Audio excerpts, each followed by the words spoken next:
亲爱的豆友们，你们好，这是一个关于祛痘的频道，我是爱做不爱说的舒喜，我是爱说不爱做的 Johnny，我们一一起去起去战斗。战斗。这一期呢，我们来讲如何正确的使用祛痘产品。当患者看诊以后，医生都会根据你痘痘的情况，给你开出一些个对应治疗的一些药品，而正确的使用好这些药品呢，显得尤为重要。经常有一些患者呢，在用产品时呢，会犯上一些个错误。今天呢，我们就来比较全面的阐述，如何正确的使用这些个产品。通常呢，我们会根据你痘痘的类型和程度呢，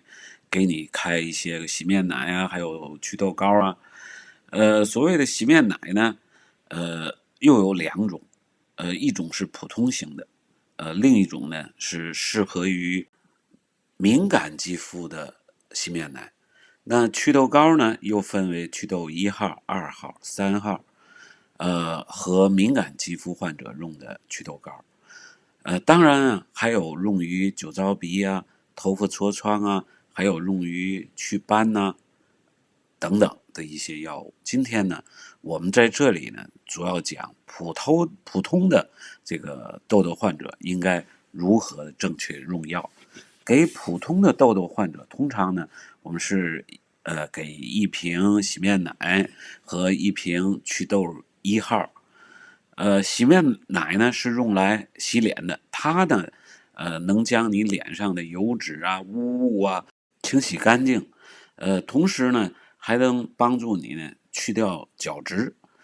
祛痘1号呢是用来帮助你呢，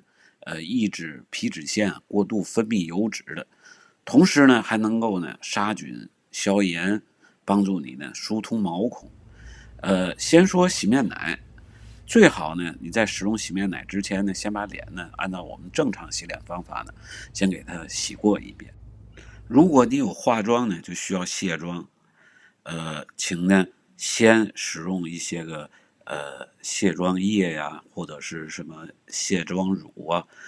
彻底的将这个妆呢弄干净。不要使用卸妆油，容易堵塞毛孔啊。这个把脸洗干净以后呢，保持手和脸的湿润，这时候就将洗面奶呢，挤在手心大约呢5滴左右，5滴，然后呢用双手呢揉搓一下，再涂于脸上，轻轻的揉抹，不要过度的揉搓按压呀，都不好。然后角质层比较厚的人呢，停留的时间呢稍微长一点，大约20秒左右。那个角质层比较薄的人呢，尤其是像敏感肌肤的人呢，就立马洗掉。对，洗掉以后呢，然后用这个干净的纸巾啊，把它吸干就可以了，别用毛巾。然后呢，就可以用这个祛痘膏了。打开瓶子，挤出3到5滴，然后用另一只手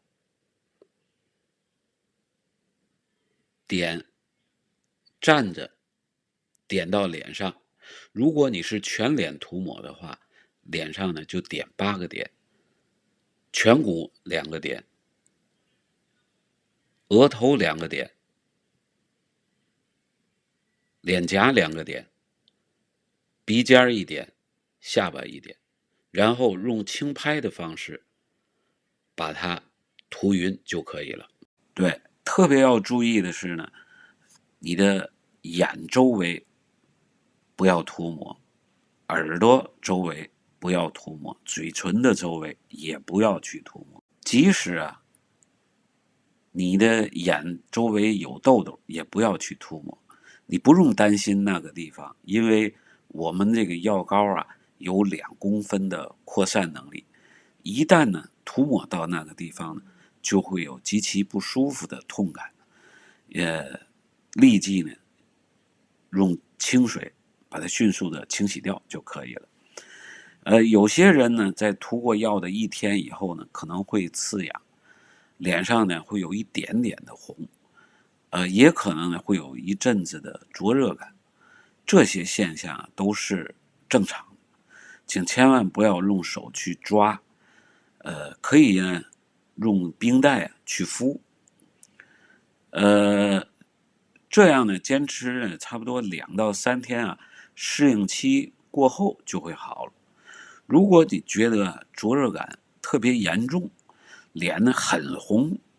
甚至还有肿胀，第一，首先停掉抹药，然后呢用清水呢把它洗掉，并呢咨询我们的专业人员，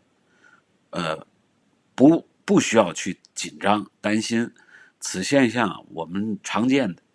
的，此现象这个从来没有发生过任何的不良后果。专业人员呢会具体的告诉你应对的方案。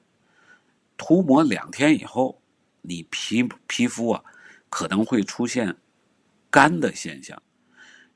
有细细的皱纹出来，这些个呢也都是正常的，也是这个痘痘肌液治疗啊，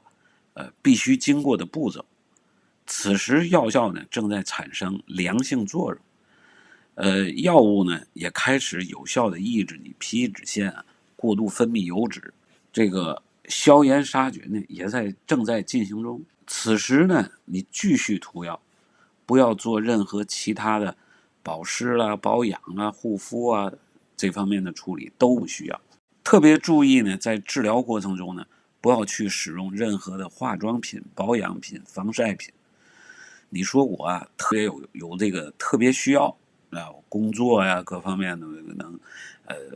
不化妆不行，那你就咨询我们的专业人员。我们这里呢也给一些特殊的客人呢备了一些个类似于像这个防晒用的这个防晒品啊，这个还有一些个化妆用的专用粉底啊，还有关于如何正确的化妆啊等等，你问专业人员他会给你做一个很好的解答的。还要注意的呢，就是一些个喜欢运动的人呢，避免呢涂药以后呢运动出汗，药液呢会流到眼睛里头去，让你不舒服，同时呢失去药效。以上所讲的呢是普通患者使用产品的一般常识介绍。其实呢，具体到每个个体患者呢，需要根据痘痘的类型、患者的族裔、性别、年龄、角质层的薄厚，还有脸的大小来实行呢稍有差异的一些个涂药变化。如轻度患者呢，在涂祛痘膏时呢，每天呢只需1次，就在你的这个有痘痘的地方涂一下，不需要全脸的涂抹。而中度的患者呢，也可以在局部每天早晚各1次，在有痘的地方薄薄的涂一个片状。即使呢你需要全脸涂抹，也只需要不到3滴就可以了。只有呢重度的患者呢，才需要有3到5滴，1天2次。而极重度的患者呢，才可能需要1天2次甚至3次，每次呢5滴以上。按照这个不同的族裔呢，亚裔的皮肤呢比其他族裔皮肤呢稍微薄一点，可以呢涂抹的少一点。女性呢又比男性的皮肤呢薄一点，使用的量呢也稍微少一点。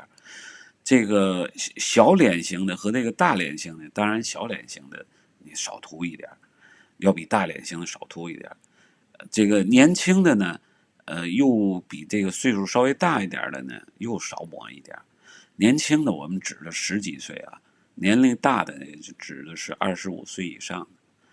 的。视频中呢，我们所展示的基本上都是中重度的患者，亚裔的年轻女性，中等脸型的使用量，供大家参考。以上呢，我们只是泛泛的讲述了使用产品的基本方法。如果有一些更具体的情况呢，还是遵照专业人员的指导为准。好了，今天就讲到这里。如果您喜欢我们的频道，那就请订阅我们的频道，并打开小铃铛，给我们点个赞。这是对我们的最大支持。下下次次再会了，拜拜拜